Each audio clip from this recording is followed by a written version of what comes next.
रातोळी येथील श्री रोकडेश्वर महाराजांची यात्रा आजपासून झाली सुरुवात. नांदेड प्रतिनिधी संभाजी वाघमारे. नांदेड जिल्ह्यातील नायगाव तालुक्यातील रातोळी तालुका नायगाव येथील ग्रामदैवत श्री रोकडेश्वर महाराज यात्रा महोत्सवाला 1 फेब्रुवारीपासून सुरू झाली आहे.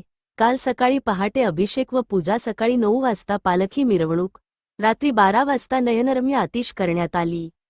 आज महाप्रसाद व दुपारी 2 वाजता भव्य कुस्त्यांची दंगल होणार आहे. अखेरची मानाची कुस्ती 11,111 रुपयाची लावण्यात येणार असल्याचे यात्रा कमिटीने जाहीर केले आहे. तसेच मंगळवारी लोककला व लावणी महोत्सव होणार आहे.